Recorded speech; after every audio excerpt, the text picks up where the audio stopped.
এটা একবারে সেদিন যেদিন আল্লাহ আসমান জমিন সৃষ্টি করেছেন তখন থেকে মর্যাদাপূর্ণ 4টা মাস। এই 4টা মাস কি কি অনেকে জানি না।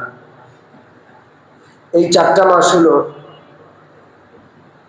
জিলকদ, জিলহজ, মুহররম আর রজব। কয়টা মাস? আর বিশেষ করে এই উম্মতকে এই 4টা মাসের চেয়েও বেশি মর্যাদাপূর্ণ একটা মাস দেওয়া হয়েছে। সেটা কি মাস? জোরে বলেন। কারণ ওই মাসে কোরআন নাযিল। পবিত্র মুহররম মাসের আজকে পহেলা দিন। মুহররম মাস আরবি নববর্ষের প্রথম মাস।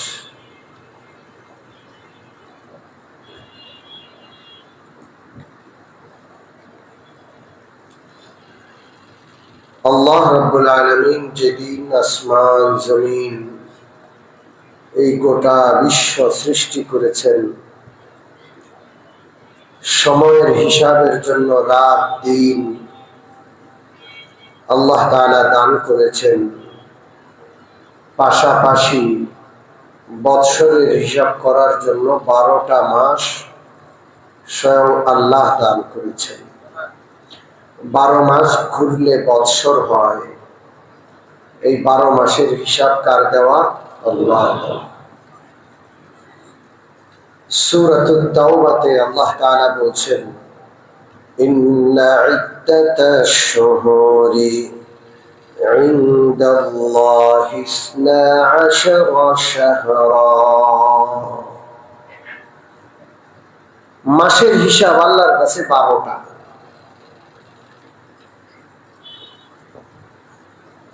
যেই দিন আল্লাহ তাআলা আসমান জমিন সৃষ্টি করেছেন সেদিন থেকে ইয়াউমা খালাকাস সামাওয়াতি ওয়াল আরদ, এটা আল্লাহর কিতাবে লেখা। মাস হইল 12টা। এই 12 মাসের মধ্যে 4টা মাস বিশেষ মর্যাদাপূর্ণ। কয়টা মাস? মিনহা আরবাআতুন হুরুম। এই 12 মাস যেটা আল্লাহর পক্ষ থেকে দেওয়া, সেটা বৈশাখ জ্যৈষ্ঠ আষাঢ় শ্রাবণ বাংলা 12 মাস না। জানুয়ারি ফেব্রুয়ারি মার্চ এপ্রিল ইংরেজি 12 মাস না। এটা হলো চান্দ্র 12 মাস, আরবি 12 মাস, ইসলামী হিজরি সন যেটা, সেই 12 মাস কে দিয়েছেন? আল্লাহ। যেটা আল্লাহ দিয়েছেন সেটার হিসাব আমাদের নাই। গোটা মুসলিম জাতি আল্লাহর দেওয়া মাসের হিসাব রাখে না, আর যেটা অন্যদের থেকে আসছে সেটার খুব হিসাব রাখে। কোনো ব্যক্তি যদি না বুঝে যে এখন 2025 সাল, তারে মানুষ পাগল বলবে, যে জানেই না যে কোন সাল চলে। কিন্তু কেউ যদি না জানে, না বুঝে যে এখন আরবি কোন সাল, আল্লাহর দেওয়া কোন সাল, তাহলে কোনো অসুবিধা নাই। এমন যেন সমাজ শতকরা একজনও পাওয়া মুশকিল যে জানে যে এখন আরবি কোন বৎসর, কোন মাস, কোন তারিখ। আমরা এতটা ইসলাম থেকে দূরে সরে গেছি। একটা বৎসর শেষ হলো গতকাল, আর আজকে একটা বৎসর নতুন করে আরবি বৎসর, চাঁদের বৎসর শুরু হলো। 1446 হিজরি শেষ হলো, 1447 হিজরি শুরু হলো। আজকে মুহররম মাসের কয় তারিখ? 1 তারিখ। যখন ইংরেজি বৎসর শেষ হয়, আবার বৎসর শুরু হয়, 31st নাইট পালন হয়। সমাজে এমন কোনো ব্যক্তি নাই, আবাল বৃদ্ধ বনিতা, যে বুঝে না যে আজকে নববর্ষ। হাত ডাক, আতশবাজি, ফটকা ফুটানো। শুধু আমরা আজমি যারা তা না, তারা না, শুধু আরবি যারা তারাও। বুর্জ আল খলিফাতে পৃথিবীর সবচেয়ে বড় আয়োজন করা হয়, ব্যয়বহুল আয়োজন। দুবাইতে, কাতারে করা হয়, বিভিন্ন রাষ্ট্রে করা হয়। একটা জাতি কতটা আত্মবিস্মৃত হলে এমন হয়, নিজেকে নিজে ভুলে যাওয়া। তারা অন্যের রঙে নিজেকে রঙায়, ইংরেজদের রঙে, আমেরিকিদের রঙে নিজেকে রঙায়। সম্মানিত মুসল্লিয়ানে কেরাম, আল্লাহ তাআলা যে 12 মাস আসমান জমিন সৃষ্টির সাথে সাথে দিয়েছেন সেটা চান্দ্র মাস, চান্দ্র বৎসর। এই চান্দ্র বৎসরের 4টা মাস বেশি মর্যাদা। এটা একবারে সেদিন যেদিন আল্লাহ আসমান জমিন সৃষ্টি করেছেন তখন থেকে মর্যাদাপূর্ণ 4টা মাস। এই 4টা মাস কি কি অনেকে জানি না। এই 4টা মাস হলো জিলকদ, জিলহজ, মুহররম আর রজব। কয়টা মাস?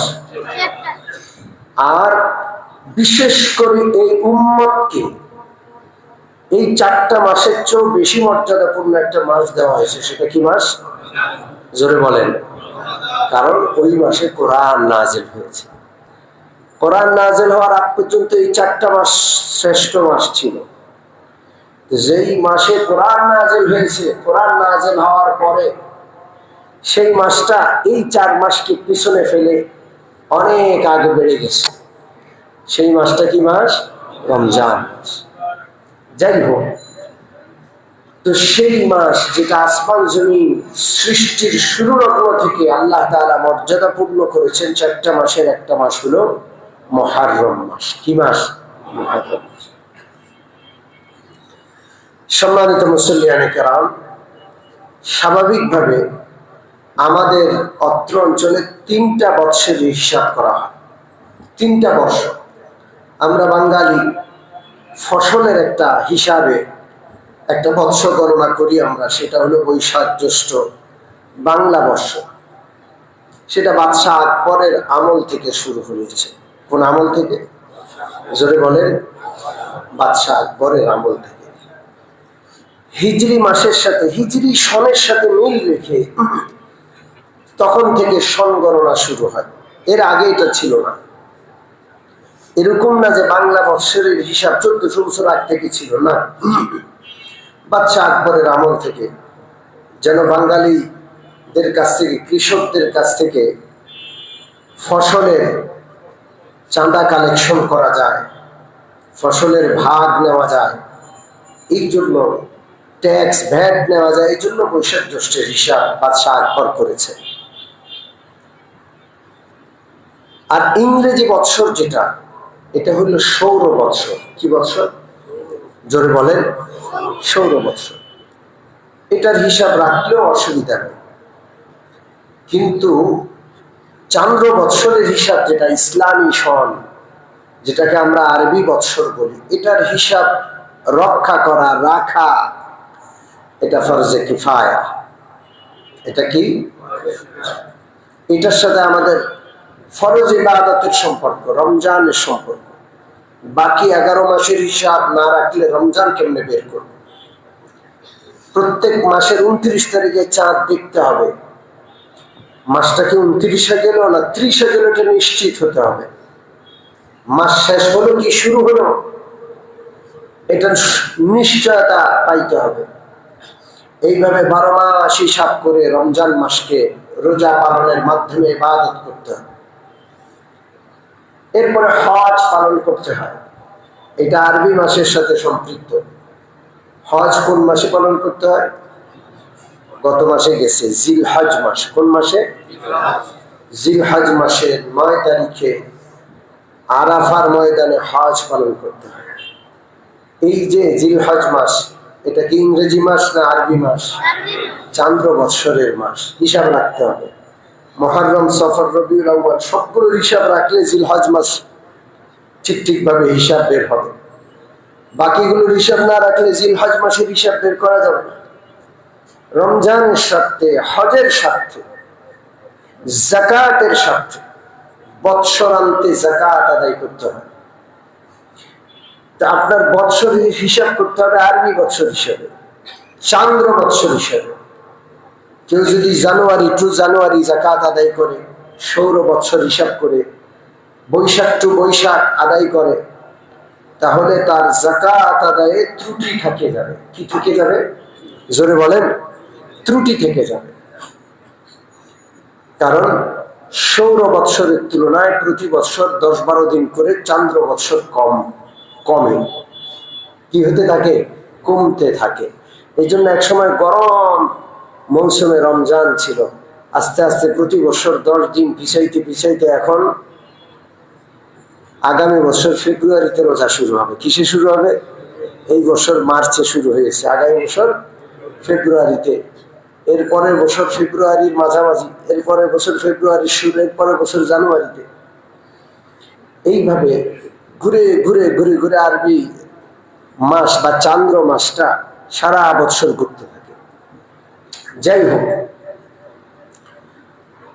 তাহলে রমজান পালন করতে হলে চান্দ্র বৎসর হিসাব রাখতে হবে, হজ পালন করতে হলে চান্দ্র বৎসর হিসাব রাখতে হবে, কোরবানি পালন করতে হলে, কোরবানি কয় তারিখে আদায় করতে হয়?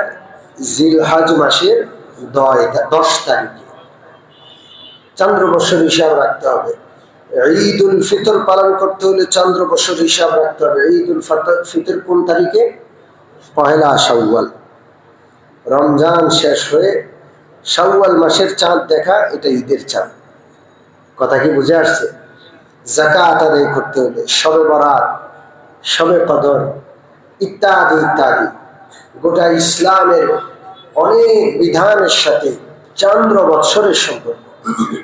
এই জন্য চান্দ্র মাসের হিসাব রাখতেই হবে, এটা ফরজে কিফায়া। যেহেতু আমাদের এই বাংলাদেশ মুসলিম রাষ্ট্র, এই জন্য সরকারিভাবে চাঁদ দেখা কমিটি আছে। প্রত্যেক মাসে কিন্তু তারা একটা বৈঠক করেন এবং তাদের পক্ষ থেকে ঘোষণা আসে যে এই মাসে চাঁদ দেখা গেছে বা আজকে চাঁদ দেখা যায়নি, এই মাসটা 30 হবে। প্রত্যেক মাসে তারা বৈঠক করে, একটা কমিটি আছে, সেই কমিটির সিদ্ধান্ত সরকারি গণমাধ্যমে আসে। আমরা স্বাভাবিকভাবে বাকি 11 মাস খেয়াল করতে পারি না। রমজান মাসে খুব আমরা খেয়াল করি যে চাঁদ দেখা কমিটি কি বললো, চাঁদ উঠেছে ঘোষণা করেছি কিনা, না উঠে নাই ঘোষণা করলাম। 12 মাসেই এই চাঁদ দেখা কমিটি বৈঠক করে এবং তারা আমাদেরকে সিদ্ধান্ত জানান। আর গোটা জাতির পক্ষ থেকে, উম্মাহের পক্ষ থেকে এটার হিসাব কে রাখে জানেন? আমি আপনি রাখি না। আমার আপনার ব্যবসা বাণিজ্যের হিসাব চান্দ্র মাস হিসাবে হয় না। গোটা জাতির পক্ষ থেকে ফরজে কিফায়ার দায়িত্ব, হিসাব নিকাশ সবকিছুতে পালন করে কওমি মাদ্রাসা। কারা পালন করে? জোরে বলেন। কওমি মাদ্রাসার অবদান এটা অস্বীকার করার কোনো উপায় নেই। কওমি মাদ্রাসা যেমন গোটা বিশ্ববাসীকে হাফেজ উপহার দেয়, আলেম উপহার দেয়, আর কোথাও থেকে আলেম হয় না, হাফেজ হয় না। কি বলেন? স্কুল থেকে হাফেজ বের হয়? হ্যাঁ, কলেজ থেকে হাফেজ বের হয়? ভার্সিটি থেকে হেফজের কোনো বিভাগ আছে? নাই, নাই। এই যত হাফেজ দেখেন লক্ষ লক্ষ, সব কওমি মাদ্রাসার প্রোডাক্ট। আলহামদুলিল্লাহ বলুন। আপনি রমজান মাসে একটু যাকাতের টাকা দেন, আপনার মনে হয় যে আপনি বড় অবদান রাখলেন। অবশ্যই আপনি দান করলেন, আপনার শুকর, আপনার শুকরিয়া আদায় করি, কৃতজ্ঞতা জ্ঞাপন করি। কিন্তু কওমি মাদ্রাসার যে অবদান সেটা অনেক বড়, গোটা জাতির উপর। এই কওমি মাদ্রাসা না থাকলে আপনি একজন আলেম খুঁজে পাইতেন না, একজন হাফেজ খুঁজে পেতেন না। ঠিক আলেম হাফেজ যেমন জাতিকে উপহার দিচ্ছে কওমি মাদ্রাসা, ঠিক তদ্রুপ গোটা বিশ্ববাসীর পক্ষ থেকে ফরজে কিফায়ার হিসাব, ফরজে কিফায়ার দায়িত্ব পালন করছে কওমি মাদ্রাসা। কওমি মাদ্রাসার শিক্ষা বর্ষটা আরবি বৎসর অনুযায়ী, জানুয়ারি ফেব্রুয়ারিতে শিক্ষা বৎসর শুরু হয় না। কওমি মাদ্রাসার শিক্ষাবর্ষ শুরু হয় শাওয়াল থেকে, রমজানের পর থেকে। আবার কওমি মাদ্রাসার শিক্ষাবর্ষ শেষ হয় শাবান মাসে, রমজানকে সামনে রেখে। রমজান মাসটা হলো ছুটির মাস, তালেবে ইলম মুসলমান রোজা রাখবে, সেহরি খাবে, ইফতার করবে, তারাবি পড়বে, তাহাজ্জুদ পড়বে, যেন রমজানটা ইবাদতে কাটাতে পারে। এই জন্য গোটা কওমি মাদ্রাসা রমজানে ছুটি কাটায়। রমজানের আগে বৎসর শেষ হয়, রমজানের পরে শিক্ষা বৎসর শুরু হয়। 3টা সেমিস্টার। কওমি মাদ্রাসার ভাষায় প্রথম সাময়িক পরীক্ষা সেবাহি ইমতিহান, দ্বিতীয় সাময়িক পরীক্ষা শাসমায়িক ইমতিহান, তৃতীয় সাময়িক পরীক্ষা বা বার্ষিক পরীক্ষা যেটাকে সালানা ইমতিহান বলে, আরবি মাস অনুযায়ী, ইংরেজি মাস অনুযায়ী নয়। তো তারা গোটা প্রতিষ্ঠানের শিক্ষাবর্ষ, প্রতিষ্ঠানের গোটা হিসাব নিকাশ সব কিছু আরবি চান্দ্র মাস অনুযায়ী পালন করে। আলহামদুলিল্লাহ।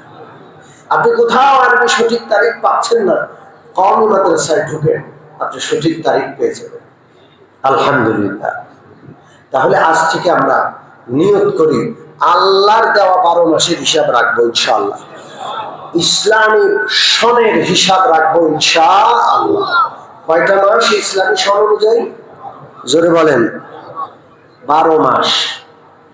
আমি নাম বলি, নাম শুনেন।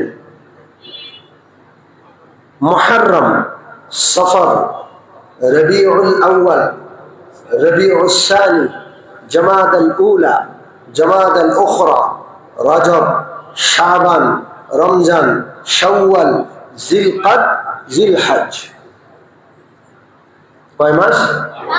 12 মাস। শিখবো ইনশাআল্লাহ, সন্তানদেরকে শিখাবো। আল্লাহ যেন কবুল করেন। আপনার এখন ডিজিটাল যুগ, মোবাইলে কিন্তু সবগুলো তারিখ আসে, সবগুলো মাস আসে। আপনি শুধু একটু মাঝে মাঝে তাকাবেন এটা কি মাস চলছে, কয় তারিখ আজকে চাঁদের, মনে থাকবে ইনশাআল্লাহ। আরেকটা কাজ করলে আর একটু স্মরণ থাকবে, সেটা হলো মাসে যদি 3টা রোজা পালন করেন। মাসের রোজা কয়টা? জোরে বলেন। আইয়ামে 20। চান্দ্র মাসে যখন আকাশ উজ্জ্বল থাকে, 3 রাত, 13, 14, 15, দিনের মতো আকাশ সাদা থাকে রাতের বেলায়। এই আইয়ামে 20-এর 3টা রোজা রাখলেও আপনার চাঁদের হিসাব, মাসের হিসাবটা আপনার থাকবে মোটামুটি। আল্লাহ যেন আমাদেরকে হিসাবগুলো রাখার তৌফিক দান করেন। জোরে করে আমিন। যেদিন থেকে আসমান জমিনের সৃষ্টি, সেদিন থেকে চান্দ্র বৎসরের হিসাব। এখন আপনি প্রশ্ন করতে পারেন যে হুজুর তাহলে 1447 হিজরি কেন? আসমান জমিনের সৃষ্টির বৎসর বা হিসাব কি 1447? না, এটা হাজার হাজার বৎসর। তাহলে 1447 এই গণনাটা শুরু হলো কবে থেকে? এই গণনাটার একটা ইতিহাস আছে, খুব ভালো করে মনে রাখবেন। মুসলমান ইসলামের ইতিহাস জানে না।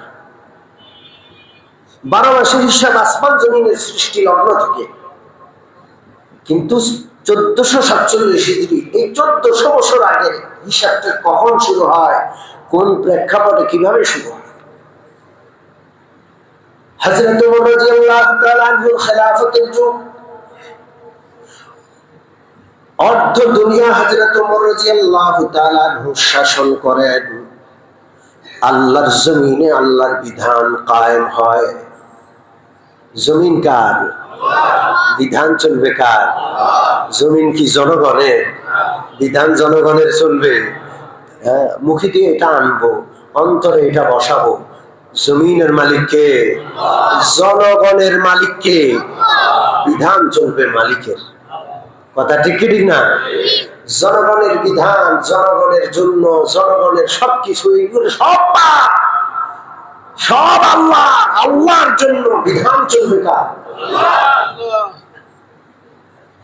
হযরত ওমর রাদিয়াল্লাহু তাআলা অর্ধ পৃথিবীতে যখন আল্লাহর বিধান কায়েম করলেন, বিভিন্ন রাষ্ট্রে হযরত ওমরের পক্ষ থেকে গভর্নর দেওয়া হলো।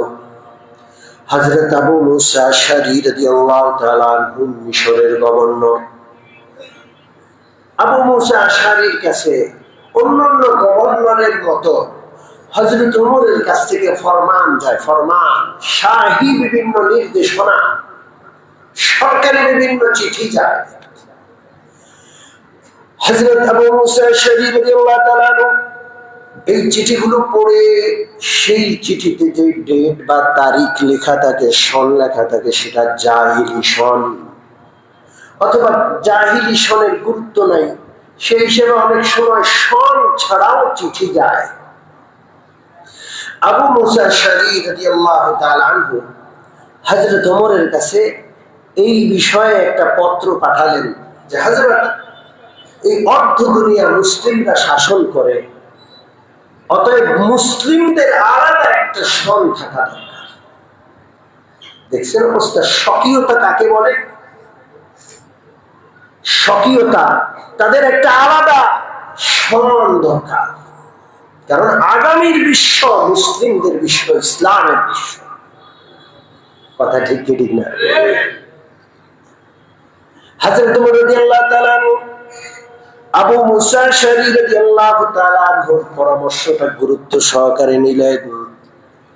বড় বড় শাসকদের কাছে পত্র পাঠালেন, তোমরা সবাই মদিনায় আসো, এই ব্যাপারে গুরুত্বপূর্ণ পরামর্শ আছে। বিভিন্ন গভর্নর বিভিন্ন জায়গা থেকে সফর করে, অনেক দূর দূরান্ত থেকে কষ্টের সফর করে তারা মদিনায় আসলেন। অনেক গুরুত্বপূর্ণ বৈঠক, গুরুত্বপূর্ণ ব্যক্তিবর্গ। হযরত ওমর রাদিয়াল্লাহু তাআলা আবু মুসা আশআরীর পরামর্শটা সকলের সামনে পেশ করলেন যে ইসলামী সন কখন থেকে গণনা করা যায়, নতুন একটা সন আমাদের হিসাবে আসা উচিত। ইসলামী সন যেটার নাম হবে, সেই সনটা এমন একটা ঘটনাকে কেন্দ্র করে হওয়া দরকার, যে ঘটনাটা বড়ই গুরুত্বপূর্ণ। উপস্থিত সাহাবায়ে কেরাম কেউ কেউ পরামর্শ দিলেন, আমিরুল মুমিনিন মুহাম্মদুর রাসূলুল্লাহর জন্মের সন থেকে ইসলামী সনের গণনা শুরু করা হোক। কোন সন থেকে? জোরে বলেন।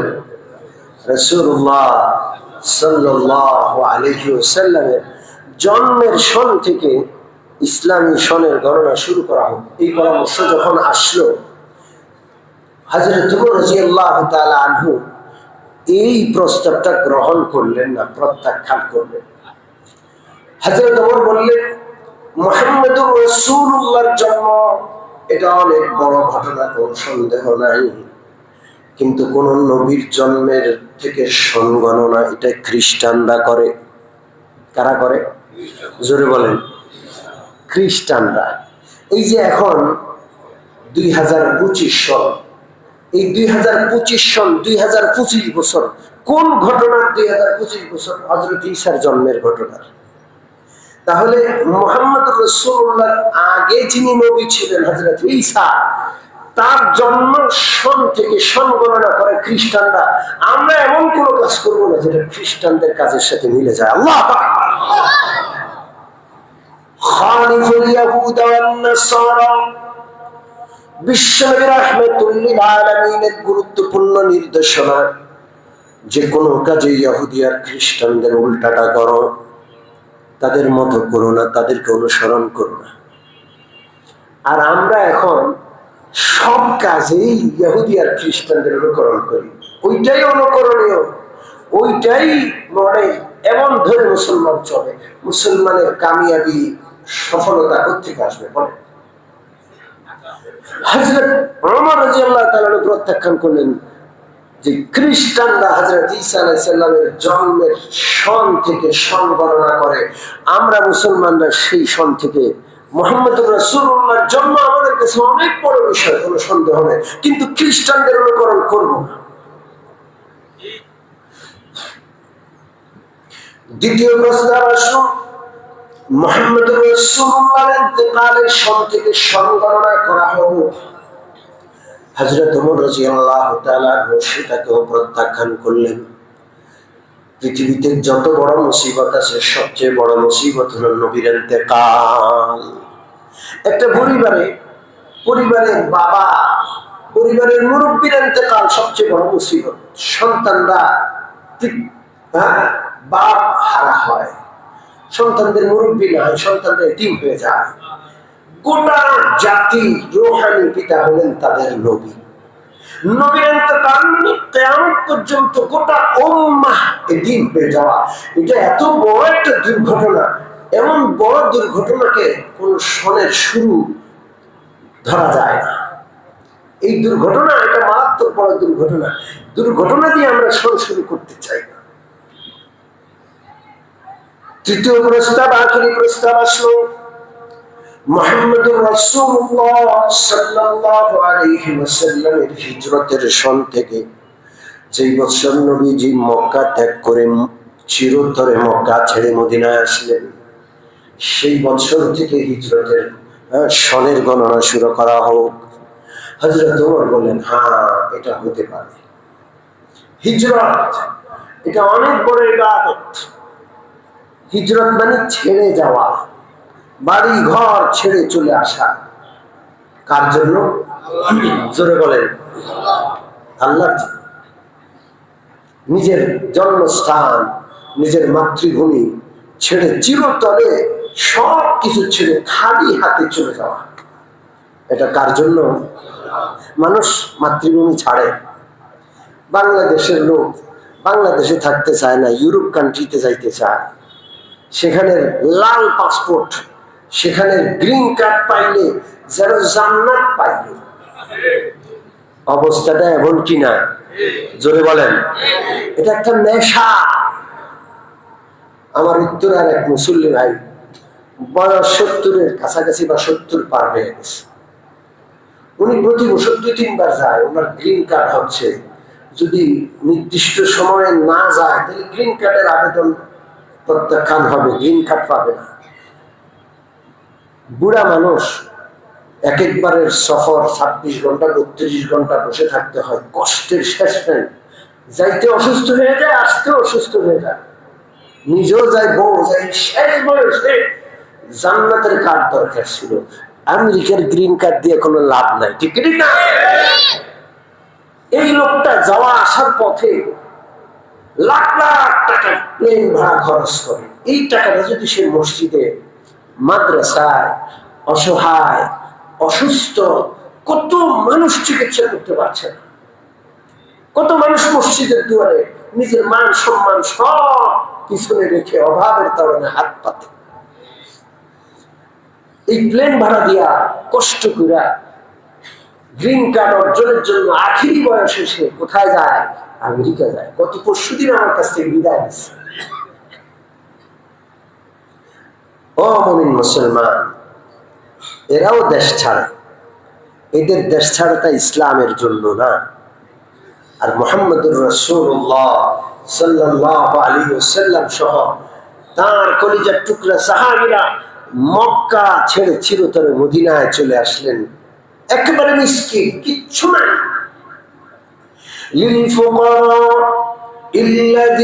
للفقراء المهاجرين الذين أخرجوا من ديارهم وأموالهم يبتغون فضلا من الله আল্লাহ রাব্বুল আলামিন যত মুহাজির হিজরত করেছেন সকলকে ফুকারা বলেছেন, সব ফকির। ওই সকল ফকির মিসকিন যারা হিজরত করে চলে আসছে, আবু বকর রাদিয়াল্লাহু তাআলা আনহু মক্কার সবচেয়ে ধনী ব্যবসায়ী, তাকেও আল্লাহ ফকির বলছে, কারণ সব ছেড়ে চলে আসছে। তারা কিচ্ছু আনতে পারবে, কিচ্ছু জানটা হাতে নিয়ে তারা আল্লাহর জন্য হিজরত করে চলে আসছে। আজব বিষয়, হিজরত এত বড় দামি ইবাদত। ইন্নাল হিজরাত তাহদিমু মা কানা ক্বাবলাহু। হযরত আমর ইবনুল আস আল্লাহর রাসূলের কাছে ইসলাম গ্রহণ করতে আসলেন। আমর ইবনুল আস যতদিন মুসলমান হয় নাই অতদিন ইসলামের চরম শত্রুতা করেছেন তিনি। এমন কোন পথ পন্থা ছাড়েন নাই যে পথ অবলম্বন করলে নবীজির কষ্ট হবে, মুসলমানদের কষ্ট হবে, এমন কোন পথ তিনি ছাড়েন নাই। একেবারে শেষ বয়সে এসে মুসলমান হচ্ছে। অনেক কষ্ট দিয়েছে মুসলমানদের, অনেক নির্যাতন, নেতৃত্ব দিয়েছে আমর ইবনুল আস। নবীজির কাছে মুসলমান হতে এসে সংশয় আর সন্দেহে পড়ে গেলেন যে আমি যে অপরাধ করছি, যে অন্যায় করছি, কালিমাওয়ালাদেরকে এমন মারা মারছি, এত চক্রান্ত করছি, আমার কি ক্ষমা হবে? আল্লাহ রাসূলের সামনে এসে হাত বাড়ালেন মুসলমান হওয়ার জন্য। নবীজিও হাতটা বাড়ালেন। আমর ইবনুল আস একটু করে হাত বাড়িয়ে আবার পিছনে হাত টেনে নিলেন। নবীজি ভয় পেয়ে গেলেন, না জানি সিদ্ধান্ত পরিবর্তন করেছে, মুসলমান হবে না। আমর, কি ব্যাপার, তুমি হাত আমার দিকে হাত আগে বাড়ালা, কালমা পড়বা, আবার হাত পিছনে সরিয়ে নিচ্ছ। হযরত আমর ইবনুল আস বলেন, আরাদতু আন আশতাহিদ, হুজুর আমি একটা শর্ত লাগাতে চাই, আমার সন্দেহ হয় আমি যত বড় বড় অন্যায় করছি ক্ষমা পাবো কিনা। আমার শর্ত, আমি মুসলমান হব, আমাকে আল্লাহ মাফ করতে হবে, নাইলে মুসলমান হয়ে লাভ কি? আল্লাহ রাসূল বললেন, আমা আলিমতা আন্নাল ইসলাম ইয়াহদিমু মা কানা ক্বাবলাহু ওয়া আন্নাল হিজরাতা তাহদিমু মা কানা ক্বাবলাহা। আমর, তুমি কি জানো না ইসলাম গ্রহণ করলে জীবনের সব গুনাহ মাফ হয়ে যায়, আর হিজরত করে নিজের বাড়ি ঘর সবকিছু ছেড়ে ইসলামের জন্য হিজরত করলে জীবনের সব গুনাহ মাফ হয়ে যায়। রাসূলুল্লাহ সাল্লাল্লাহু আলাইহি ওয়াসাল্লাম সহ হাজার হাজার সাহাবী হিজরত করে মক্কায় আসছেন। তখন শর্ত ছিল ইসলাম আর কালিমা কবুল হবে যদি হিজরত করো। তুমি কালিমা পড়ছো, মক্কায় রয়ে গেলা, মাতৃভূমির মায়া ছাড়তে পারলা না, তোমার ইসলাম গ্রহণযোগ্যই না। এই জন্য হিজরত করা বাধ্যতামূলক ছিল, মক্কায় কোনো মুসলমান থাকতে পারবে না। নিজের সব কিছু পিছনে ছুঁড়ে ফেলে হিজরত করে তারা মদিনায় আসলেন। এই সব কষ্ট কার জন্য? তারা নিঃস্ব হয়ে গেছিলেন, ঘর বাড়ি ছেড়ে আসছেন, একটা রাষ্ট্র মদিনা, ইসলামী রাষ্ট্র আল্লাহ তাদের দান করলেন। সুবহানাল্লাহ। আজব ঘটনা, হিজরতের ঘটনা। হযরত ওমরের কাছে যখন পরামর্শ আসলো হিজরতের ঘটনা থেকে সন গণনা, ইসলামী সন গণনা শুরু করা যায় কিনা, হযরত ওমর রাদিয়াল্লাহু তাআলা আনহু ফয়সালা করে দিলেন, সিদ্ধান্ত দিয়ে দিলেন, যেই দিন থেকে হিজরত হয়েছে, যেই মাস থেকে হিজরত হয়েছে, সেই মাস থেকে সনের গণনা শুরু হবে। সুবহানাল্লাহ। 1447 হিজরি মুহররম মাসের আজকে 1 তারিখ। প্রতিটা মুসলমান, আবাল বৃদ্ধ বনিতা, নারী পুরুষ সবাই বুঝবে, জানবে আজকে 1447 বছর হলো রাসূলুল্লাহ এবং তার মুহাজির সাহাবীরা মক্কা থেকে হিজরত করে মদিনায় আসছেন। কত বছর হলো? জোরে বলেন, কত বছর? হিজরত আমাদের গর্ব, হিজরত আমাদের অহংকার। এই জন্য আমরা ইসলামী হিজরি সনের গণনা মনে রাখবো, স্মরণ রাখবো, হিসাব করবো ইনশাআল্লাহ। বলেন আল্লাহ আমাদের সকলকে কবুল করেন। আমিন। ওয়া আখিরু দাওয়ানা আনিল হামদুলিল্লাহি রাব্বিল আলামিন।